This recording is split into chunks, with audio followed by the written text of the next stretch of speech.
This podcast is part of the Deluxe Edition Network. To find other great shows on the network, head over to deluxeeditionnetwork.com. That's deluxeeditionnetwork.com.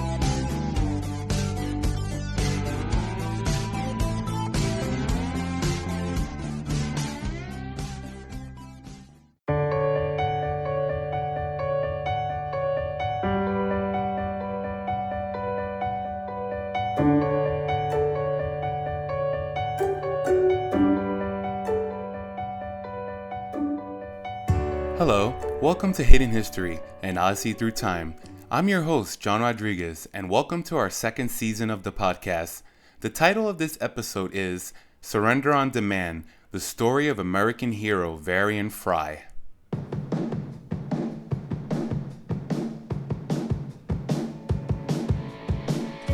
Before we begin, April is here, and we here at Hidden History would like to give a quick shout out to the podcast of the month over at the Deluxe Edition Network, our podcast family.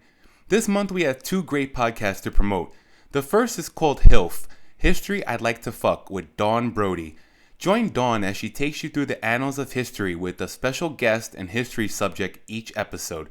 From Dillinger to Frankenstein, from the Crusades to freak shows, Dawn brings her history degree and unfiltered sense of humor to deliver well-researched deep dives that strip history naked and serve it up raw.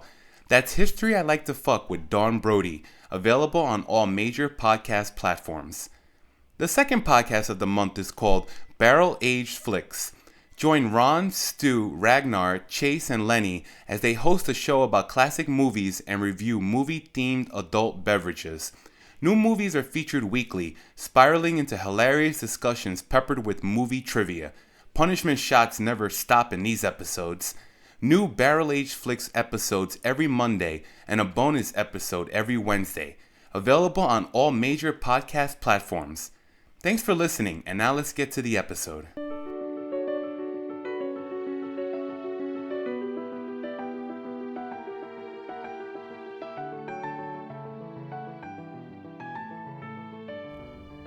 On September 3, 1939, France declared war on Nazi Germany following the German invasion of Poland. Now, it's important to keep in mind that the German invasion of Poland on September 1, 1939, marked the beginning of World War II. Now, moving forward, on May 10, 1940, Nazi Germany invaded Belgium, Luxembourg, the Netherlands, and France. On June 22, 1940, the armistice agreement detailing France's surrender to Germany was signed by both countries.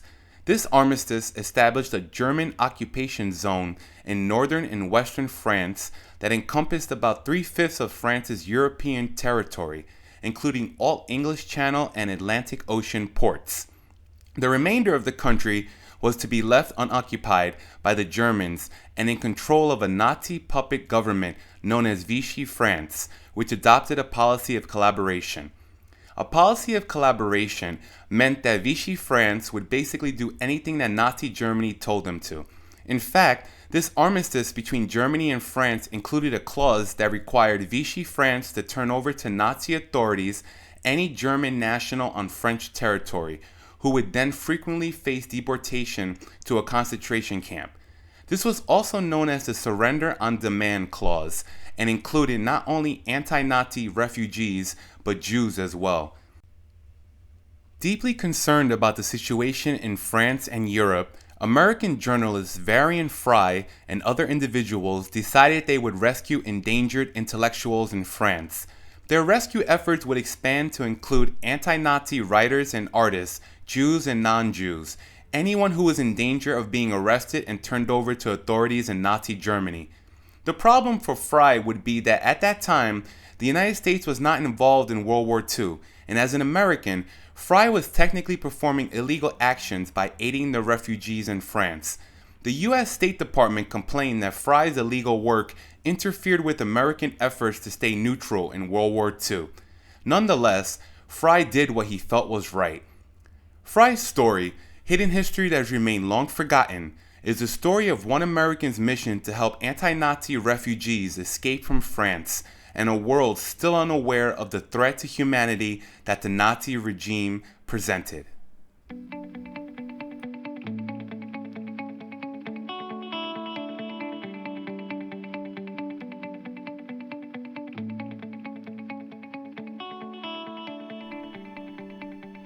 Varian Mackey Fry was born in New York City on October 15, 1907, to Lillian and Arthur Fry, a manager of a Wall Street firm.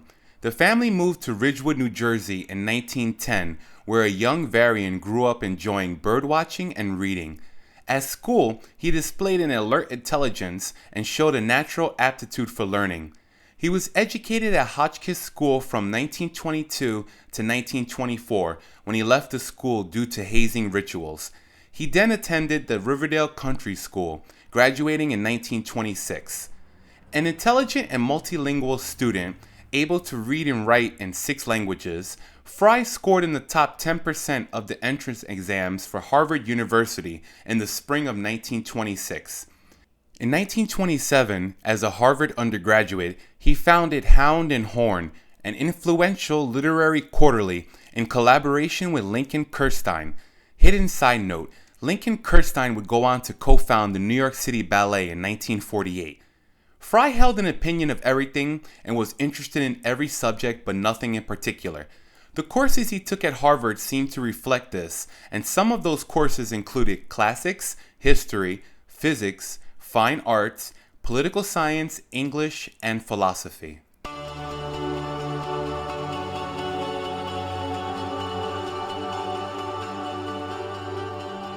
Fry graduated from Harvard University in 1931 with a degree in classics, despite being, as Fry admitted, quote, a very poor and very undisciplined student. Despite what Fry might have thought about himself as a student, what's clear is that he was a very intelligent young man and knew that his degree in classics would lead him to a career. Classic scholars became teachers, though at this stage the unconventional Fry did not seem quite like schoolmaster material. Returning to New York City, Fry married Eileen Hughes on June 2, 1931. Eileen, who Fry had met through a friend, was an editor of Atlantic Monthly, now known as The Atlantic, who was 7 years his senior and educated in England. Fry worked as a researcher and editor at a number of magazines in the early 1930s, during which time he traveled to Nazi Germany to report on the country under Hitler's rule. Upon witnessing an anti-Jewish riot in Berlin on July 15, 1935, Fry wrote several dispatches for the New York Times describing what he had observed. Quote, I saw one Jewish man brutally kicked and spat upon as he laid on the sidewalk, a woman bleeding, a man whose head was covered with blood, hysterical women crying. Nowhere did the police seem to make any effort whatever to save the victims from this brutality. After the outbreak of the Spanish Civil War in July 1936, Fry resigned as editor of the foreign policy magazine The Living Age to work for the North American Committee to Aid Spanish Democracy. Despite its name, the committee supported the Loyalist faction of the war, which included communists, and Fry, a fervent anti-communist, resigned in June 1937. The North American Committee to Aid Spanish Democracy was later identified as a communist front linked to the Communist Party of the United States of America. With wars breaking out all over the world, Fry began writing books for the Foreign Policy Association, including War in China, America's Role in the Far East, The Good Neighbors, The Story of the Two Americas. This book was about U.S. relations with Latin America. Bricks Without Mortar, about international diplomacy. War Atlas, and The Peace That Failed, How Europe Sowed the Seeds of War. This book was about the troubled political climate following World War I, the breakup of Czechoslovakia, and the events leading up to World War II.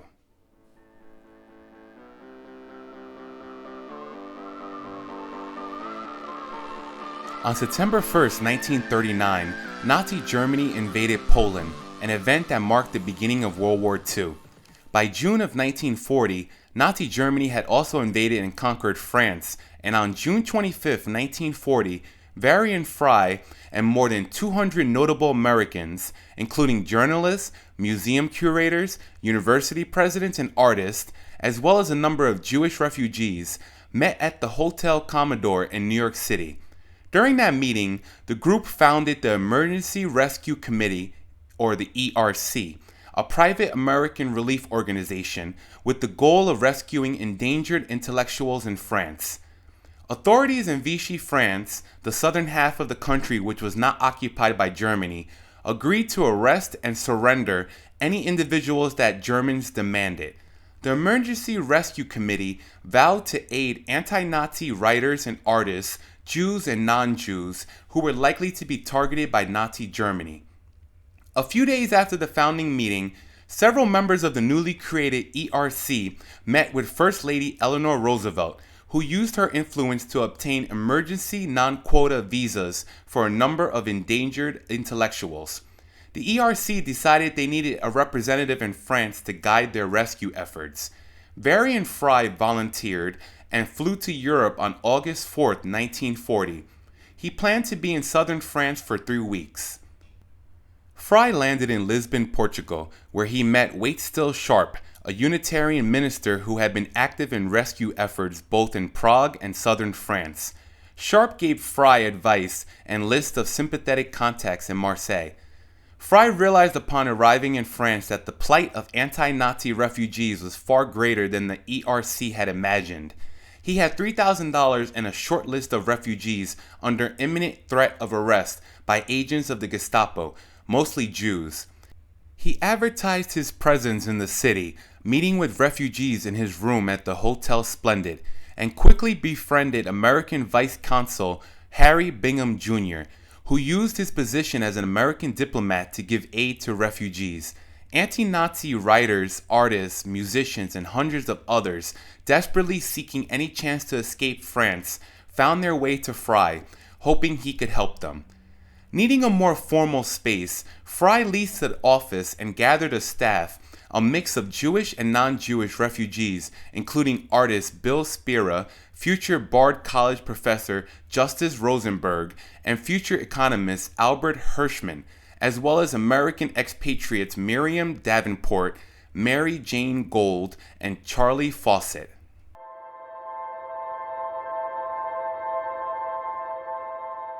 Hey, life is scary when you wake up and realize you've hit snooze 16 times. We all deal with Sunday scaries, right? Sunday scaries are those, oh shit, stressful, nervous, can't sleep, dread feelings that hit you on Sunday evenings when you think about work or school tomorrow or just freaking life. Unfortunately, you can feel that same pit in your stomach any day of the week. Sunday Scaries CBD gummies were made to defeat the crap life throws at us. Look, we all have the right to live scare-free, so whether you need to take the edge off, calm your racing mind, sleep better, or just chill, take 2 CBD gummies every day to keep the scaries away. They even have CBD oil, ladies and gentlemen. Visit sundayscaries.com and use our promo code Hidden History to get 15% off at checkout. That's promo code Hidden History for 15% off at sundayscaries.com. Now let's get back to the episode.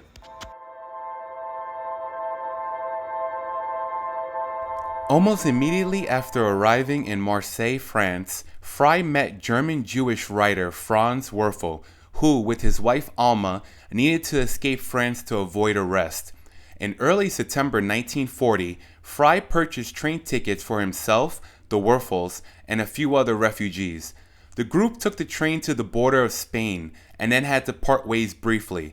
While Fry continued traveling by train with the luggage to Portbou, the refugees, who did not have Spanish entrance visas, crossed on foot to avoid border guards. They were successful and reunited with Fry in Spain before traveling on to Lisbon, Portugal, where they boarded a ship for the United States. Once he was in the United States, Franz Werfel explained his escape to a reporter. This ultimately alerted U.S. State Department officials to the fact that Fry was breaking international laws to aid refugees. Nonetheless, Fry continued his efforts in France for the next 13 months. This included renting the Villa Air Belle, a chateau outside Marseille, to provide a home for prominent refugees who needed a safe residence. He and his colleagues used legal and illegal means to assist these refugees with their immigration efforts, even utilizing an escape route across the mountains with the assistance of French resistance workers Hans and Lisa Fico.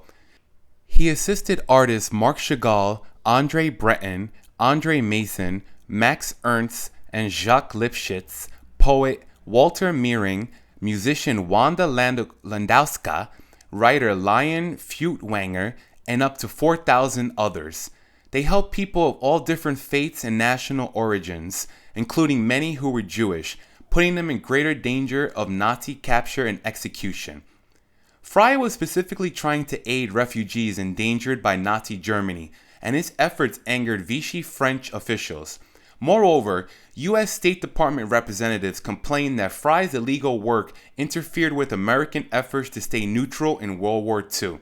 Fry was under constant surveillance and was, more than once, questioned and detained by French authorities. In December 1940, Fry and some of his American collaborators were arrested by French police and briefly interned on a ship in Marseille harbor. The reason for their arrest? Marshal Philippe Pétain, a Nazi puppet and head of Vichy France, was visiting the city, and authorities feared they were planning acts of terrorism. On August 29, 1941, Fry was arrested by the French police and given 2 hours to pack his belongings before being escorted to the Spanish border, quote, for helping Jews and anti-Nazis. He spent more than a month in Lisbon before returning to the United States in October 1941.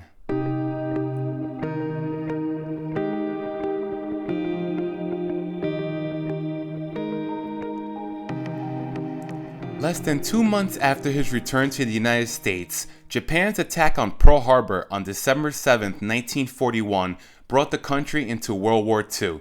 The Emergency Rescue Committee, which in 1942 became the International Rescue Committee, severed ties with Fry due to his outspoken criticism of the State Department.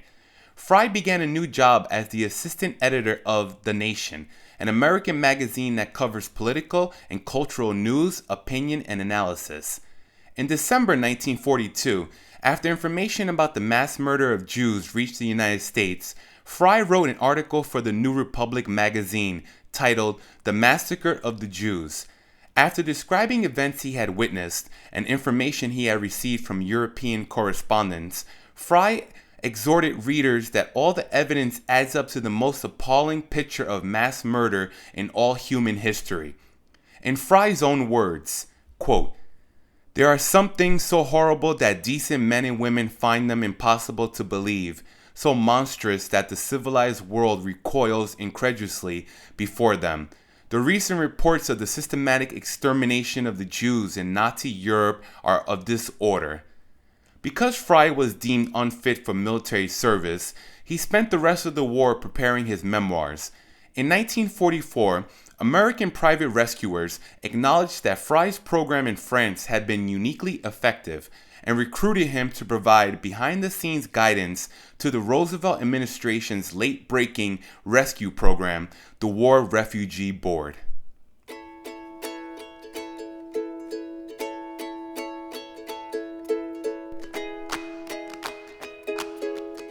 In 1945, Fry's memoir, Surrender on Demand, which detailed his experiences in France, was published. But the publication of this book had not gone smoothly, with Fry's editor removing material critical of the US government. Once he saw what was cut out of his memoir, Fry responded to his editor with, quote, "I feel that what they say must be said, namely, that at a time when the Jewish refugees in France were being treated like cattle, the United States did virtually nothing. It doesn't matter a damn that there is now a War Refugee Board. There was nothing then when something could have been done." After the war, Fry worked as a journalist, magazine editor, and business writer. He also taught college and was in film production. Feeling as if he had lived the peak of his life in France, he developed ulcers. Fry went into psychoanalysis and said that, quote, "As time went on, he grew more and more troubled."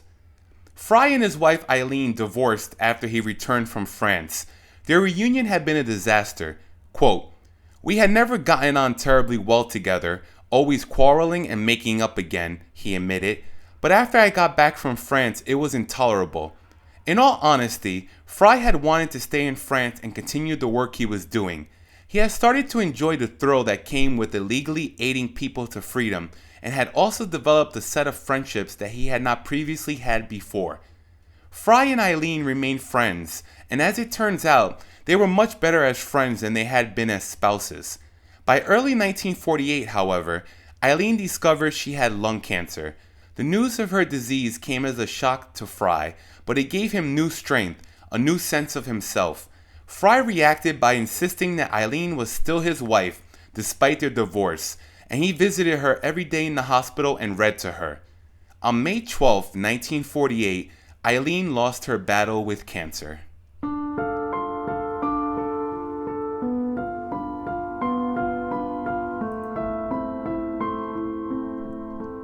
The year following Eileen's death, Fry met Annette Riley, who was 16 years his junior and daughter of the head of the philosophy department at Vassar College. They married on November 11, 1950, had 3 children together, Tom, Sylvia, and James, but were separated in 1966, possibly owing to Fry's irrational behavior, believed to have been a result of manic depression. Despite this, by the 1960s, Fry was teaching Latin, Greek, and French in secondary schools in Connecticut. On April 12, 1967, in a ceremony at the French consulate in New York City, Fry was presented with the Legion of Honor, France's highest decoration of merit. Strictly speaking, the award was not for the work Fry had done in France with the refugees, but because of the work he had done for France. Specifically, Fry was recognized by the French government for his work with the resistance during World War II. This was the only official recognition he received in his lifetime.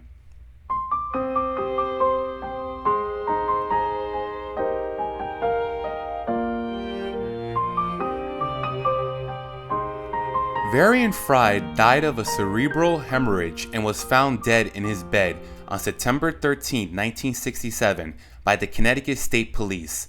He was buried at Greenwood Cemetery, Brooklyn, New York, with his parents. Fry was 59 years old. At the time of Fry's death, it was Annette Fry who insisted on an autopsy in order to squash any rumors that might begin to circulate about her husband's recent state of mind, that being his manic depression. Quote, "He was taking uppers and downers. This, together with his customary evening ale and wine, might have contributed to his death," Annette said later on. The coroner found that the drug content at death in Fry's body was insignificant, and there was hardly any alcohol in his system. So whatever killed Varian Fry had long been inside him. During this time, Fry had been revisiting his memoirs. He left behind a wealth of written and photographic materials that document his experiences in France. His papers are now held in Columbia University's Rare Book and Manuscript Library.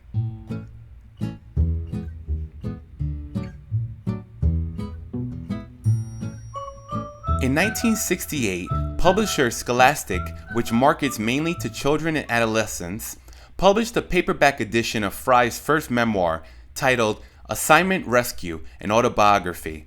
A later edition was published in 1992 in conjunction with the U.S. Holocaust Memorial Museum. In 1991, the United States Holocaust Memorial Council awarded the Eisenhower Liberation Medal to Varian Fry. 3 years later, on July 21, 1994, Fry became the first American to be honored by Yad Vashem as a righteous among the nations. Fry's son planted a tree in his honor at Yad Vashem in 1996. The ceremony was attended by U.S. State Secretary Warren Christopher, who on that occasion apologized for the State Department's abusive treatment of Varian Fry during the war years.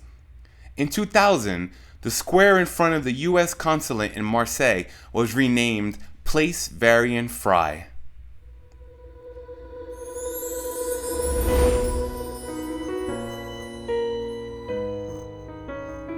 Thank you for listening, and I hope that I was able to teach you all something new today.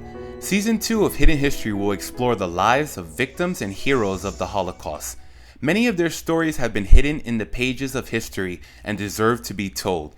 Pictures, newspaper clippings, and links to external articles relating to a particular episode will be available on our website.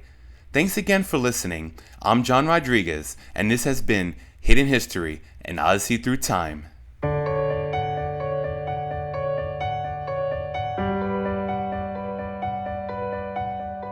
Thank you.